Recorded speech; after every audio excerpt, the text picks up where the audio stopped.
Study 24 Udaipur में आप सभी का स्वागत है। आज के इस वीडियो में हम एनसीईआरटी सिलेबस के बेस पर जो मैक्रो इकोनॉमिक्स क्लास 12 का जो सिलेबस है उसका फर्स्ट लेसन परिचय कि समष्टि अर्थशास्त्र क्या होता है उसके बारे में परिचय जो हमारा फर्स्ट लेसन है उसके बारे में आज के इस वीडियो में हम डिस्कस करने वाले हैं। इस वीडियो में हम ये जानने का प्रयास करेंगे कि समष्टि अर्थशास्त्र क्या होता है, समष्टि अर्थशास्त्र का जो उद्भव है वो किस तरीके से हुआ है, समष्टि अर्थशास्त्र में हम किन किन चीज़ों का अध्ययन करते हैं, इसका क्षेत्र क्या है, इसकी विषय वस्तु क्या है। उसके बाद में जो समष्टि अर्थशास्त्र है उसकी क्या इंपॉर्टेंस, उसका क्या महत्व है, और उसके बाद में हम समष्टि अर्थशास्त्र और व्यष्टि अर्थशास्त्र के बीच में क्या अंतर है उनको भी हम डिस्कस करेंगे। देखिए, जैसा कि आपने पिछली 11th क्लास में एक बुक पढ़ी होगी व्यष्टि अर्थशास्त्र, और 12th क्लास में हम कौन सी बुक पढ़ेंगे, समष्टि अर्थशास्त्र। तो अर्थशास्त्र की जो संरचना है, अर्थशास्त्र की जो विषय वस्तु हैं उसको मुख्य रूप से दो भागों में विभाजित किया गया है। फर्स्ट हमारी है व्यष्टि अर्थशास्त्र माइक्रो इकोनॉमिक्स, जिसके अंतर्गत हम क्या करते हैं, जो व्यक्तिगत इकाइयां होती हैं अर्थव्यवस्था के किसी एक छोटे समूह के बारे में जब हमको अध्ययन करना होता है तब हम किसका प्रयोग करते हैं, व्यष्टि अर्थशास्त्र का, माइक्रो इकोनॉमिक्स का। और इसमें हम क्या क्या पढ़ते हैं, किसी वस्तु या साधन की कीमत का निर्धारण किस तरीके से होता है, एक उपभोक्ता जो है किस प्रकार से अपनी संतुष्टि को अधिकतम करता है, एक उत्पादक जो होता है वो किस प्रकार से अपने लाभ को अधिकतम करता है। ठीक है, जिसके बारे में हमने क्लास 11 में पढ़ा था। क्लास 11 में व्यष्टि अर्थशास्त्र में आपने उपभोक्ता व्यवहार, उत्पादक का व्यवहार, इन सभी के बारे में आपने डिस्कस किया था। दूसरी जो विषय वस्तु हैं अर्थशास्त्र की वो होती हैं समष्टि अर्थशास्त्र, मैक्रो इकोनॉमिक्स। और मैक्रो इकोनॉमिक्स में हम क्या करते हैं, पूरी अर्थव्यवस्था के बारे में अध्ययन करते हैं। ऐसे आर्थिक चरों का अध्ययन किया जाता है जिसका संबंध किससे होता है, संपूर्ण अर्थव्यवस्था से होता है। तो ये दो बुक्स हमारी हमने, जैसे व्यष्टि और समष्टि जो हम बात करते हैं अर्थशास्त्र की संरचना की विषय वस्तु की, तो देखिए 12th का जो हमारा सिलेबस है, एक बुक में हम समष्टि अर्थशास्त्र के बारे में पढ़ेंगे और दूसरी बुक हमारी जो है वो भारत का जो आर्थिक विकास है, इकोनॉमिक डेवलपमेंट है, उसके बारे में हम पढ़ेंगे। तो आज के इस वीडियो में हम समष्टि अर्थशास्त्र का जो लेसन फर्स्ट है परिचय, इंट्रोडक्शन, इसके बारे में हम जानने का प्रयास करेंगे। देखिए, सबसे पहले जो ये समष्टि है, मैक्रो वर्ड जो है, मैक्रो शब्द जो है वो एक तरह से ग्रीक भाषा का शब्द है और जिसका अर्थ क्या होता है, बड़ा। इसका मतलब जो समष्टि अर्थशास्त्र उसमें एक तरह से क्या करते हैं, हम ऐसी आर्थिक इकाइयों का अध्ययन करते हैं जो संपूर्ण अर्थव्यवस्था से संबंधित होती है, जिनका आकार एक तरह से क्या होता है, बड़ा। बड़े आकार का मतलब क्या हो गया, जिन इकाइयों का संबंध संपूर्ण अर्थव्यवस्था से होता है, जिन चरों का संबंध संपूर्ण अर्थव्यवस्था से होता है, उन चरों का जो अध्ययन है वो किसके अंतर्गत किया जाता है, समष्टि अर्थशास्त्र के अंतर्गत। जैसे हम एक देश की राष्ट्रीय आय की बात करें तो राष्ट्रीय आय का संबंध किससे होता है, पूरे देश की अर्थव्यवस्था से होता है। कुल उत्पादन की बात करें कि एक देश में, एक अर्थव्यवस्था में सभी वस्तु एवं सेवाओं का कुल उत्पादन कितना हो रहा है, कुल निवेश कितना हो रहा है, कुल बचत कितना हो रहा है, वहाँ के जो लोग हैं वो वस्तु एवं सेवाओं की कुल कितनी मांग करते हैं, समग्र मांग कितनी है, समग्र पूर्ति कितनी है, कुल रोजगार का स्तर कितना है, सामान्य कीमत स्तर कितना है। इस तरीके से ऐसी आर्थिक चर या आर्थिक इकाइयां जिनका संबंध किससे होता है, संपूर्ण अर्थव्यवस्था से होता है, उसका अध्ययन हम किसके अंतर्गत करेंगे, समष्टि अर्थशास्त्र के अंतर्गत। तो देखिए, समष्टि अर्थशास्त्र की परिभाषा क्या है, आर्थिक विश्लेषण की वह शाखा या अर्थशास्त्र की वह शाखा जिसमें संपूर्ण अर्थव्यवस्था से संबंधित इकाइयों का अध्ययन किया जाता है। ऐसे आर्थिक चरों या आर्थिक इकाइयों का अध्ययन करते हैं जिसका संबंध किससे होता है, पूरी अर्थव्यवस्था से होता है, कि पूरी अर्थव्यवस्था में सामान्य कीमत स्तर कितना है, मुद्रास्फीति, मुद्रा अविस्फीति, इन्फ्लेशन, डिफ्लेशन, ये जो कंडीशन होती हैं, बेरोजगारी की क्या स्थिति है, गरीबी, निर्धनता, ठीक है, ये सब एक तरह से किससे संबंधित है, संपूर्ण अर्थव्यवस्था से संबंधित है, ना कि किसी व्यक्तिगत इकाई से। तो जिन आर्थिक समस्याओं का संबंध संपूर्ण अर्थव्यवस्था से होता है उनका अध्ययन किसमें किया जाता है, समष्टि अर्थशास्त्र में। अब देखिए समष्टि अर्थशास्त्र के उद्भव की अगर हम बात करें तो सबसे पहले देखिए, केवल अगर हम अर्थशास्त्र का उद्भव अगर हम देखें तो अर्थशास्त्र का जो जनक है, फादर ऑफ इकोनॉमिक्स, किसको कहा जाता है? एडम स्मिथ को। Adam Smith. एडम स्मिथ की एक बुक प्रकाशित हुई थी 1776 में, the wealth of nation.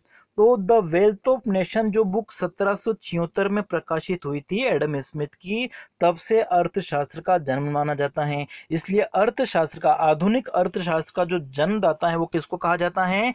Adam Smith को। इनकी बुक कब पब्लिश हुई थी, प्रकाशित हुई थी? 1776 में। बुक का क्या नाम था? The wealth of nation. इस बुक में उन्होंने अर्थशास्त्र के बारे में अपने विचार दिए थे। अब देखिए, जो प्रतिष्ठित अर्थशास्त्री हैं, ठीक है, प्रतिष्ठित अर्थशास्त्री का मतलब हम कहते हैं कि विश्व में 1929 में जब मंदी की स्थिति आई थी, तो उससे पहले, ठीक है, 1776 से लेकर 1776 से लेकर 1929 तक का जो समय है वो एक तरह से प्रतिष्ठित अर्थशास्त्री और नव प्रतिष्ठित अर्थशास्त्रियों का माना जाता है। अब देखिए, जो प्रतिष्ठित अर्थशास्त्री हैं या जो क्लासिकल इकोनॉमिक्स थे, उनका क्या मानना था कि अर्थव्यवस्था में पूर्ण रोजगार पाया जाता है। उनकी तीन बातें मुख्य आप समझिए कि जो क्लासिकल इकोनॉमिक्स थे, प्रतिष्ठित अर्थशास्त्री एडम स्मिथ और उनके जो भी समर्थक थे, उनका क्या मानना था कि अर्थव्यवस्था में पूर्ण रोजगार पाया जाता है। फुल एम्प्लॉयमेंट मतलब बेरोजगारी नहीं पाई जाती है, उत्पादन के जितने भी संसाधन होते हैं वो रोजगार में लगे होते हैं, और अर्थव्यवस्था में जितना भी उत्पादन होता है उसकी पूर्ति हमेशा उसके मांग के बराबर होती है। मांग और पूर्ति, डिमांड और सप्लाई दोनों क्या होते हैं? बराबर होते हैं। जब जितना उत्पादन किया जाता है उतनी ही उसकी मांग होती है। इसका मतलब क्या हो गया? अर्थव्यवस्था में अति उत्पादन की समस्या नहीं होती है। अति उत्पादन का मतलब क्या हो गया? आवश्यकता से अधिक उत्पादन नहीं हो सकता है। क्यों नहीं हो सकता है? कि किसी वस्तु का जितना भी उत्पादन हुआ, माना कि किसी वस्तु की 100 इकाइयों का उत्पादन किया है तो मांग भी उतनी ही उत्पन्न हो जाएगी। कितनी उत्पन्न हो जाएगी? 100 इकाइयां। अगर किसी वस्तु की 1000 इकाइयों का उत्पादन होता है तो उसकी मांग भी कितनी होगी? 1000 इकाइयां अपने आप उत्पन्न हो जाती हैं। तो जो प्रतिष्ठित अर्थशास्त्री थे, क्लासिकल इकोनॉमिक्स, वो क्या मानते थे कि अर्थव्यवस्था में मांग और पूर्ति हमेशा बराबर होती है। जितना उत्पादन होता है उतनी ही उसकी मांग उत्पन्न हो जाती है, इसलिए अति उत्पादन की समस्या नहीं होती है। और तीसरी बात कि जो अर्थव्यवस्था है उसमें सरकार का किसी तरीके से कोई हस्तक्षेप नहीं होता है। सरकारी हस्तक्षेप नहीं होता है मतलब सरकार आर्थिक क्रियाओं में किसी प्रकार से कोई नियंत्रण नहीं करती। अगर सरकार किसी प्रकार से हस्तक्षेप करेगी तो क्या होगा? अर्थव्यवस्था में असंतुलन उत्पन्न हो जाएगा। इसलिए क्लासिकल इकोनॉमिक्स, जो प्रतिष्ठित अर्थशास्त्री थे, वो क्या मानते थे कि अर्थव्यवस्था में सरकारी हस्तक्षेप नहीं होता है। अब देखिए हुआ क्या कि ये जो विचारधारा थी 1776 से लेकर 1929 तक, ये तब तक तो चल रही थी, लेकिन 1929 में क्या हुआ था? पूरे विश्व में मंदी की स्थिति आई थी। ठीक है, 1929 में क्या हुआ था? पूरे विश्व में मंदी की स्थिति आई थी, और मंदी की स्थिति आने से क्या हुआ था कि जो क्लासिकल विचारधारा थी वो एक तरह से गलत साबित हुई। क्यों? क्योंकि देखिए मंदी की स्थिति से क्या हुआ? अर्थव्यवस्था में पूर्ण रोजगार की स्थिति नहीं रही। क्या हुआ? बेरोजगारी फैलने लग गई थी, और अमेरिका में और यूरोप में इसका ज़्यादा प्रभाव पड़ा था। उस समय जो बेरोजगारी की दर थी वो 3% से बढ़कर कितनी हो गई थी? 25% हो गई थी। साथ ही साथ क्या हुआ था? अति उत्पादन की समस्या उत्पन्न हो गई थी, क्योंकि क्लासिकल तो क्या मानते थे कि अति उत्पादन नहीं होता है, जितना भी उत्पादन होता है उसकी मांग उत्पन्न हो जाती है। लेकिन मंदी की स्थिति आने से क्या हुआ? जितना उत्पादन किया जा रहा था उसमें उतनी उसकी मांग नहीं थी, मतलब अति उत्पादन की समस्या हो गई थी। डिमांड और सप्लाई, मांग और पूर्ति बराबर नहीं थे। इसलिए जो क्लासिकल विचारधारा थी वो 1929 के समय में जो आर्थिक समस्या उत्पन्न हुई थी उसको दूर करने में, उसको हल करने में, उनका समाधान करने में किसी तरीके से कोई कार्य नहीं कर पाई थी। मतलब ये जो समस्या उत्पन्न हो गई थी विश्वव्यापी मंदी की, डिप्रेशन की, ग्रेट डिप्रेशन कहा जाता है, विश्वव्यापी मंदी कहा जाता है। तो ये जो समस्या उत्पन्न हो गई थी इसका समाधान क्लासिकल अर्थशास्त्री प्रस्तुत नहीं कर पाए थे, और इसी कारण से फिर ये जो मंदी की स्थिति रही थी वो कब तक रही थी, 1929 से 33 तक ज़्यादा रही थी। उसके बाद में भी पूरा 1930 का जो दशक था उसमें विश्वव्यापी मंदी का प्रभाव रहा था, लेकिन सबसे ज़्यादा जो प्रभाव है वो 1929 से 33 के बीच में रहा था। तो क्लासिकल विचारधारा वाले जो अर्थशास्त्री थे वो इसका समाधान प्रस्तुत नहीं कर पाए थे। इसी कारण से 1936 में किन्स की एक बुक प्रकाशित हुई थी, प्रोफेसर J.M. किन्स। उनकी बुक का क्या नाम था, the general theory of employment, interest and money. ठीक है, प्रोफेसर किन्स की एक बुक प्रकाशित हुई थी। कब प्रकाशित हुई थी, 1936 में, और उस पुस्तक का क्या नाम था, the general theory of employment, interest and money. इस पुस्तक में उन्होंने उस समय की जो आर्थिक समस्या थी, बेरोजगारी की जो समस्या है, अति उत्पादन की समस्या है, मांग और पूर्ति में जो असंतुलन है, तो इस समस्या का समाधान करने के लिए अपने विचार दिए थे। और उन्होंने क्या बताया था कि ये जो अर्थव्यवस्था में आर्थिक समस्या उत्पन्न हो गई है, बेरोजगारी या अति उत्पादन की समस्या, तो इनको दूर करने के लिए क्या करना चाहिए, सरकार को अर्थव्यवस्था में हस्तक्षेप करना चाहिए। मतलब इन्होंने क्या किया था, सरकारी हस्तक्षेप पर बल दिया था। 1929 से पहले की अगर हम बात करें तो जो क्लासिकल अर्थशास्त्री थे वो मानते थे कि सरकार को हस्तक्षेप नहीं करना चाहिए। लेकिन ये जो आर्थिक समस्या उत्पन्न हो गई थी मंदी से, तो फिर प्रोफेसर किन्स ने अर्थव्यवस्था में सरकारी हस्तक्षेप को महत्व दिया था। मतलब उन्होंने बताया कि ये जो बेरोजगारी की समस्या है उसको दूर करने के लिए सरकार को आगे आना चाहिए। जब सरकार अर्थव्यवस्था में आके निवेश करेगी तो इससे जो निजी क्षेत्र है उसको भी प्रोत्साहन मिलेगा और धीरे धीरे जो मंदी की स्थिति है, बेरोजगारी की स्थिति है, उसको नियंत्रित किया जा सकता है। तो इस तरीके से हम कह सकते हैं कि जो समष्टि अर्थशास्त्र के जनक है वो किसको कहा जाता है, प्रोफेसर J.M. किन्स को। और आधुनिक अर्थ, देखिए अगर आधुनिक अर्थशास्त्र के जनक पूछा जाए तो किसको कहा जाता है, एडम स्मिथ को। और समष्टि अर्थशास्त्र के जनक अगर आपको पता पूछा जाए तो कौन है, प्रोफेसर J.M. किन्स। और समष्टि अर्थशास्त्र का जो उद्भव है वो कब से माना जाता है, 1936 के बाद में। ठीक है, या 1936 से। अब देखिए जब हम समष्टि अर्थशास्त्र पढ़ते हैं तो संपूर्ण अर्थव्यवस्था की दृष्टि से अगर देखें तो अर्थव्यवस्था के 4 सेक्टर होते हैं। अर्थव्यवस्था की जो संरचना होती है उसको हम 4 भागों में विभाजित कर सकते हैं। कि किसी भी अर्थव्यवस्था में जो आर्थिक क्रियाएं संपन्न की जाती हैं, आर्थिक क्रियाएं कौन सी होती हैं, उत्पादन, उपभोग, विनिमय। ठीक है, ये जो आर्थिक क्रियाएं होती हैं उनको संपन्न करने के लिए अर्थव्यवस्था में 4 क्षेत्र होते हैं। 4 क्षेत्र कौन कौन से होते हैं, फर्स्ट हमारा होता है पारिवारिक या घरेलू क्षेत्र, डोमेस्टिक सेक्टर कह सकते हैं, हाउस होल्ड कह सकते हैं, पारिवारिक या घरेलू क्षेत्र। दूसरा कौन सा होता है, उत्पादक या व्यावसायिक फर्म, प्रोड्यूसर कह सकते हैं इनको, या बिजनेस फर्म। ठीक है, दूसरा ये हो गया। तीसरा कौन सा होता है, सरकारी क्षेत्र होता है। ठीक है, सरकार स्वयं हो सकती है। और चौथा क्षेत्र कौन सा होता है, बाहरी क्षेत्र या विदेशी क्षेत्र। तो अर्थव्यवस्था के 4 प्रमुख क्षेत्र कौन कौन से होते हैं, पारिवारिक क्षेत्र, उत्पादक क्षेत्र, सरकारी क्षेत्र और विदेशी क्षेत्र। ये 4 क्षेत्र होते हैं जो किसी अर्थव्यवस्था में आर्थिक निर्णय लेते हैं। और जो आर्थिक निर्णय लेते हैं उनको क्या कहा जाता है, आर्थिक एजेंट।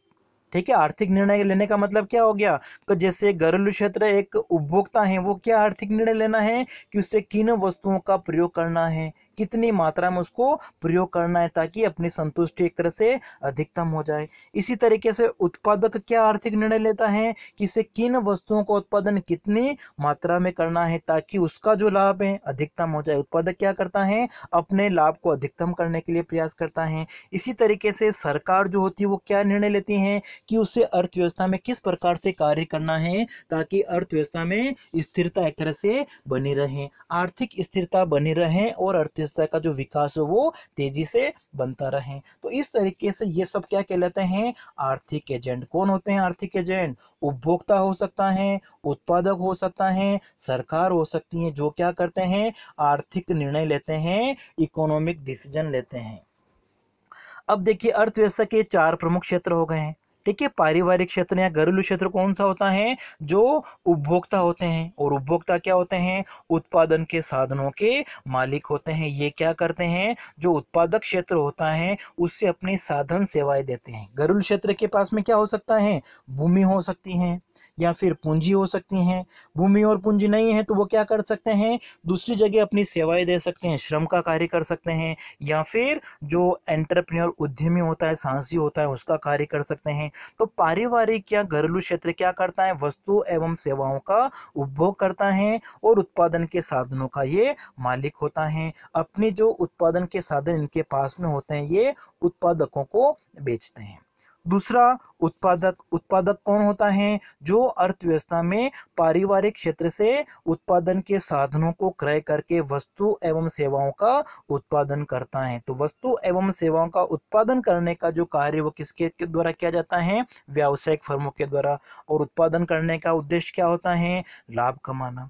इसी तरीके से सरकार क्या करती है? आर्थिक क्रियाओं को नियंत्रित करने का प्रयास करती हैं ताकि अर्थव्यवस्था में स्थिरता बनी रहे। उसके लिए सरकार के द्वारा सार्वजनिक व्यय की नीति है, टैक्सेशन कर की नीति है, इनका प्रयोग किया जाता है। साथ ही साथ सरकार क्या करती हैं? जो प्रशासनिक कार्य होती हैं उसको भी वो पूरा करती हैं। और एक होता है विदेशी क्षेत्र, ठीक है। जब हम वस्तुओं एवं सेवाओं का दूसरे देशों से आयात करते हैं, दूसरे देशों से वस्तुओं को अगर मंगाते हैं आयात कर सकते हैं, या अगर हमारे पास में कोई वस्तुएं ज़्यादा हैं तो उससे दूसरे देशों को बेच देते हैं। तो आयात और निर्यात जो किया जाता है विश्व के अन्य देशों के साथ में, वो संबंध किससे हैं? विदेशी क्षेत्र से हैं। और इन चारों क्षेत्रों का एक तरह से क्या होता है? किसी अर्थव्यवस्था की जो जीडीपी होती है उसमें योगदान होता है। क्योंकि जीडीपी में क्या होता है? सी प्लस आई प्लस जी प्लस एक्स माइनस एम होता है। तो इसके बारे में देखिए डिटेल में हम आगे पढ़ेंगे। आपको तो अभी केवल ये याद रखना है कि अर्थव्यवस्था के 4 प्रमुख क्षेत्र होते हैं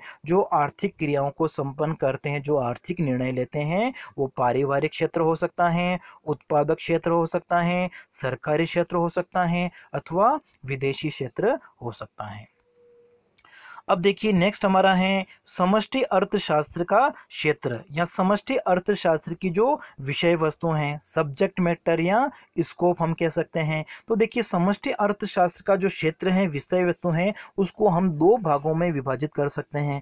एक तो समष्टिगत आर्थिक सिद्धांत कौन कौन से हैं जिसका अध्ययन हम समष्टि अर्थशास्त्र में करते हैं, और दूसरा समष्टिगत आर्थिक नीतियां कौन कौन सी हैं जो सरकार के द्वारा आर्थिक क्रियाओं को नियंत्रित करने के लिए प्रयोग की जाती है, क्योंकि इनका संबंध किससे है? संपूर्ण अर्थव्यवस्था से है। तो सबसे पहले देखिए, जब हम समष्टिगत आर्थिक सिद्धांतों की बात करें तो इन सभी सिद्धांतों का जो अध्ययन है वो किसके अंतर्गत किया जाता है? समष्टि अर्थशास्त्र में।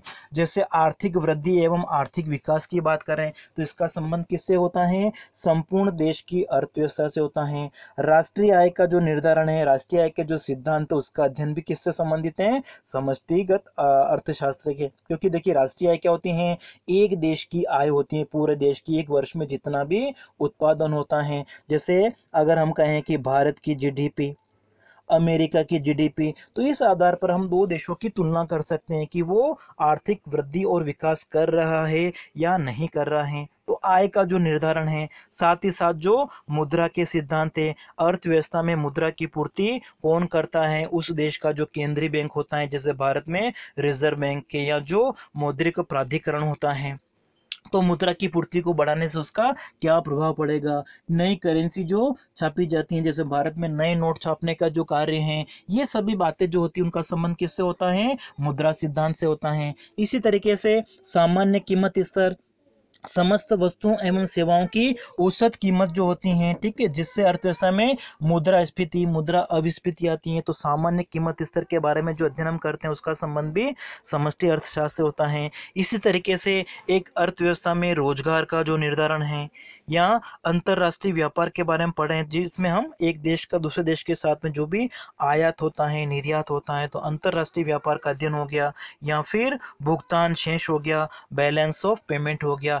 एक देश का दूसरे देश के साथ में समस्त प्रकार के जो भी आर्थिक लेन देन होते हैं, वस्तुओं का, सेवाओं का, पूंजी का, तो ये समस्त प्रकार के जो लेन देन है वो किस में आते हैं? भुगतान शेष में। तो देखिए इन सभी का संबंध किससे है? संपूर्ण अर्थव्यवस्था से है, इसलिए किसके क्षेत्र में आते हैं? समष्टि अर्थशास्त्र के क्षेत्र में आते हैं। इसी तरीके से दूसरा इसमें जो भाग है वो है समष्टिगत आर्थिक नीतियां। जैसे सरकार क्या करती हैं? आर्थिक स्थिरता का उद्देश्य प्राप्त करने के लिए राजकोषीय नीति, फिस्कल पॉलिसी और मौद्रिक नीति, मॉनेटरी पॉलिसी, इन दोनों का प्रयोग करती हैं और इन दोनों का जो प्रभाव है वो किसके ऊपर पड़ेगा? संपूर्ण अर्थव्यवस्था के ऊपर पड़ेगा। ठीक है, इसलिए ये भी किसके अंतर्गत आते हैं? समष्टिगत आर्थिक नीतियों में समष्टि अर्थशास्त्र का जो क्षेत्र होता है उसमें सम्मिलित किए जाते हैं। नेक्स्ट हमारा पॉइंट है कि जो हम समष्टि अर्थशास्त्र पढ़ते हैं उसका महत्व क्या है। ठीक है, उसकी क्या इंपॉर्टेंस है? तो सबसे पहले क्या इंपॉर्टेंस है? अर्थव्यवस्था के कार्यकरण को समझना। तो एक संपूर्ण अर्थव्यवस्था किस तरीके से कार्य कर रही है, अगर संपूर्ण अर्थव्यवस्था के बारे में हमको अध्ययन करना है तो उसके लिए क्या जरूरी है? समष्टि अर्थशास्त्र। क्योंकि समष्टि अर्थशास्त्र में हम संपूर्ण अर्थव्यवस्था से संबंधित आर्थिक चरों या आर्थिक समस्याओं का अध्ययन करते हैं। एक देश विकास कर रहा है या नहीं कर रहा है, आर्थिक विकास और आर्थिक वृद्धि की क्या स्थिति है, वो जानने के लिए हमको समष्टि अर्थशास्त्र की आवश्यकता होती है। इसी तरीके से आर्थिक नीतियों के निर्धारण में उपयोगी, एक देश के द्वारा अपना देश का विकास करने के लिए जो आर्थिक नीतियां बनाई जाती हैं, तो उन आर्थिक नीतियों का निर्माण करने में संपूर्ण अर्थव्यवस्था का नॉलेज होना जरूरी है। एक देश अगर बेरोजगारी को दूर करने के लिए कोई नीति बनाता है तो उसको पता होना चाहिए कि संपूर्ण देश में, पूरे देश में बेरोजगारी की क्या स्थिति है। गरीबी समाधान के लिए अगर वो प्रयास कर रहा है, कार्यक्रम चला रहा है, तो उसको संपूर्ण अर्थव्यवस्था में गरीबी की क्या स्थिति है, निर्धनता की क्या स्थिति है, उसके बारे में जानकारी होनी चाहिए। तभी आर्थिक नीतियों का निर्माण किया जा सकता है और वो सफल हो सकती हैं। तो बेरोजगारी का अध्ययन है, राष्ट्रीय आय का अध्ययन है, यह अर्थव्यवस्था में जो उतार चढ़ाव आते रहते हैं, व्यापार चक्र, कभी मुद्रा स्फीति आ जाती है जिसमें कीमतें बढ़ती रहती, महंगाई जिसको हम कहते हैं, या कभी मंदी की स्थिति आ जाती है। ठीक है, तो व्यापार चक्र की जो ये स्थितियां होती हैं, इसका अध्ययन करने के लिए, इसको नियंत्रित करने के लिए भी समष्टि अर्थशास्त्र का महत्व होता है। इसी साथ ही साथ जो व्यक्तिगत इकाइयां होती हैं उनका व्यवहार अगर हमको समझना है तो उसके लिए भी समष्टि अर्थशास्त्र का प्रयोग जो है वो आवश्यक होता है। एक फर्म के द्वारा अपने कर्मचारियों को कितना भुगतान किया जा रहा है, तो एक व्यक्तिगत इकाई का क्या व्यवहार है वो किसके ऊपर डिपेंड करेगा? संपूर्ण अर्थव्यवस्था में। जैसे एक फर्म जो होती है वो अपने कर्मचारियों को कितना वेतन दे रही है वो किसके ऊपर निर्भर करेगा? कि संपूर्ण अर्थव्यवस्था में वेतन, जो मजदूरी दर है वो कितनी है एक तरह से। तो व्यक्तिगत इकाइयों का अगर हमको व्यवहार जानना है तो उसके लिए भी समष्टि अर्थशास्त्र का प्रयोग होता है। और साथ ही साथ जो मौद्रिक समस्या होती है, जैसा कि अभी हमने कहा था, मुद्रा स्फीति हो गई, मुद्रा अविस्फीति, महंगाई और जो सस्ती मंदी की स्थिति आ जाती हैं, तो इनका अध्ययन करने के लिए भी समष्टि अर्थशास्त्र एक तरह से उपयोगी होता है।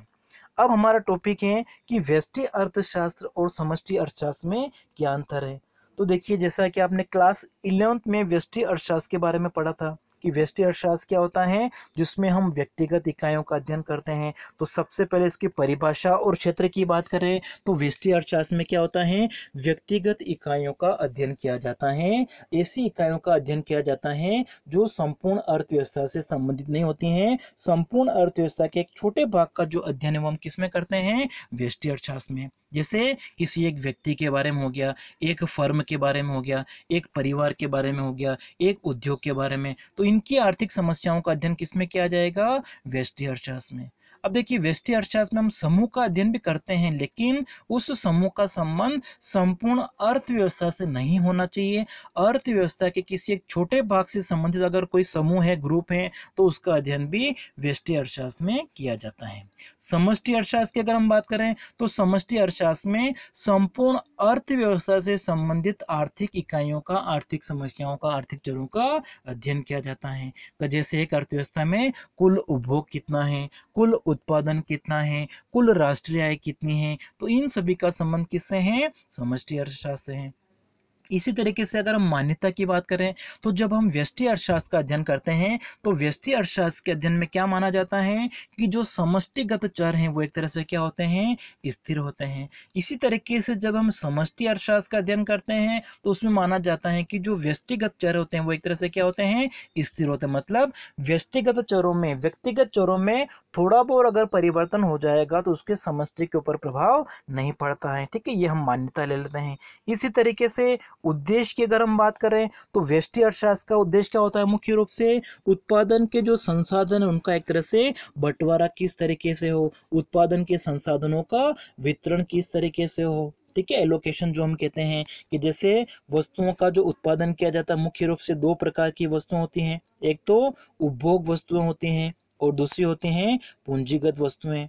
तो व्यष्टि अर्थशास्त्र में हम क्या पढ़ते हैं कि इन पूंजीगत वस्तुओं का उत्पादन करने के लिए उत्पादन के साधनों को कितना लगाया जाए और उपभोग वस्तुओं को उत्पादन करने के लिए साधनों को कितनी मात्रा में लगाया जाए, क्योंकि साधन एक तरह से क्या होते हैं, सीमित होते हैं। ठीक है, साधन दुर्लभ होते हैं, इसलिए एक अर्थव्यवस्था को यह निर्णय लेना पड़ता है कि उपभोग वस्तुओं का कितना उत्पादन किया जाए, इसमें साधन कितने लगाए जाए और इसमें साधनों को कितना लगाया जाए। क्योंकि उपभोग वस्तुओं का उत्पादन ज्यादा करना है तो साधन उपभोग वस्तुओं के उत्पादन में ज्यादा लगाना पड़ेंगे, तो पूंजीगत वस्तुओं से साधनों को हटाना पड़ेगा, उनको इधर हस्तांतरित करना पड़ेगा। तो ये जो समस्या है वो किससे संबंधित है, व्यष्टि अर्थशास्त्र है। जबकि समष्टि अर्थशास्त्र का जो संबंध क्या है कि अर्थव्यवस्था में जो संसाधन पाए जाते हैं उनका पूरा उपयोग हो रहा है या नहीं हो रहा है, पूर्ण रोजगार की जो हम बात करते हैं, ठीक है, वो समष्टि अर्थशास्त्र से संबंधित है। अब देखिए व्यष्टि अर्थशास्त्र में हम क्या पढ़ते हैं, किसी वस्तु और साधन की कीमत निर्धारण का अध्ययन करते हैं, इसलिए व्यष्टि अर्थशास्त्र को और किस नाम से जाना जाता है, कीमत निर्धारण। ठीक है, कीमत सिद्धांत भी कहते हैं। या इसकी मुख्य आर्थिक समस्या क्या है व्यष्टि अर्थशास्त्र की, कीमत निर्धारण। ठीक है, या इसका दूसरा नाम क्या है व्यष्टि अर्थशास्त्र का, कीमत सिद्धांत। जबकि समष्टि अर्थशास्त्र में हम क्या पढ़ते हैं, आय एवं रोजगार निर्धारण का अध्ययन करते हैं, इसलिए समष्टि अर्थशास्त्र का दूसरा नाम क्या है, आय एवं रोजगार का सिद्धांत भी कहा जाता है। क्लियर हो गया, व्यष्टि अर्थशास्त्र का दूसरा नाम क्या है, कीमत सिद्धांत, और समष्टि अर्थशास्त्र का दूसरा नाम क्या है, आय एवं रोजगार का सिद्धांत। इसी तरीके से व्यष्टि अर्थशास्त्र के मुख्य उपकरण आर्थिक समस्याओं को दूर करने के लिए व्यष्टि अर्थशास्त्र में मांग और पूर्ति की जो शक्तियां होती हैं उनका प्रयोग किया जाता है, जबकि समष्टि अर्थशास्त्र में समग्र मांग और समग्र पूर्ति का अध्ययन किया जाता है। ठीक है, जिसके बारे में आगे हम डिस्कस करेंगे, हमारा पूरा एक चैप्टर आएगा। इसी तरीके से परिवर्तनों की अगर हम बात करें तो व्यष्टि अर्थशास्त्र में जो परिवर्तन है, अगर समष्टि अर्थशास्त्र हमारा स्थिर है, सामान्य कीमत अगर स्थिर है, फिर भी किसी वस्तु विशेष की कीमत में परिवर्तन हो सकता है, कीमत बढ़ भी सकती है, कीमत कम भी हो सकती है। इसका मतलब व्यष्टि में जो परिवर्तन है वो समष्टि की स्थिरता में भी हो सकते हैं। ठीक है, और समष्टि की स्थिरता अगर होती है तो उसकी व्यष्टि की जो बनावट है उसमें परिवर्तन का कोई प्रभाव नहीं पड़ेगा। इसी तरीके से एक विरोधाभास आता है कि हम बचत की बात कर रहे हैं, तो एक व्यक्ति अगर बचत करता है तो उसको अच्छा माना जाता है। मतलब व्यक्तिगत स्तर पर व्यष्टि अर्थशास्त्र की दृष्टि से बचत करना अच्छा है, लेकिन समष्टि अर्थशास्त्र की दृष्टि से बचत करना अच्छा नहीं है, अलाभकारी है। क्योंकि यदि सभी लोग बचत करने लग जाएंगे तो इससे क्या होगा, अर्थव्यवस्था में राष्ट्रीय आय का जो स्तर है, कुल उत्पादन का जो स्तर है, समग्र मांग का स्तर है, ये सब एक तरह से क्या होंगे, कम हो जाएंगे, रोजगार का स्तर कम हो जाएगा। तो बचत करना व्यष्टि अर्थशास्त्र की दृष्टि से अच्छा माना जाता है, लेकिन समष्टि अर्थशास्त्र की दृष्टि से अच्छा नहीं माना जाता है। समष्टि अर्थशास्त्र की दृष्टि से अलाभकारी है, जबकि व्यष्टि अर्थशास्त्र की दृष्टि से लाभकारी है। और फिर संबंधों की अगर हम बात करें तो व्यष्टि अर्थशास्त्र जो होता है उसमें मुख्य रूप से हम क्या करते हैं, एक फर्म जो है, एक उद्योग जो है, उसमें वस्तु और साधन की कीमत का निर्धारण किस तरीके से होता है। एक फर्म या एक उद्योग में वस्तु या साधन की कीमत का जो निर्धारण किया जाता है उसका संबंध किससे है, व्यष्टि अर्थशास्त्र से है। लेकिन संपूर्ण अर्थव्यवस्था में सामान्य कीमत स्तर कितना होगा, ठीक है, उसका संबंध किससे होगा, समष्टि अर्थशास्त्र से होता है। इसी तरीके से एक अंतर एक और है कि व्यष्टि अर्थशास्त्र का संबंध क्या होता है, अर्थव्यवस्था के छोटे भाग से होता है, इसलिए आंशिक संतुलन विश्लेषण जो है ठीक है। आंशिक संतुलन विश्लेषण जो है वो किससे संबंधित है? व्यष्टि अर्थशास्त्र से। और दूसरा एक और होता है सामान्य संतुलन विश्लेषण, ठीक है, सामान्य, जिसका संबंध किससे है? समष्टि अर्थशास्त्र से है। तो आज के वीडियो में हम इतना ही पढ़ेंगे। नेक्स्ट वीडियो में हम जो हमारी दूसरी बुक है भारतीय अर्थव्यवस्था, उसका फर्स्ट लेसन जो है उसके बारे में हम डिस्कस करेंगे। उसका वीडियो भी आपके सामने बहुत जल्दी 1-2 दिन में आ जाएगा।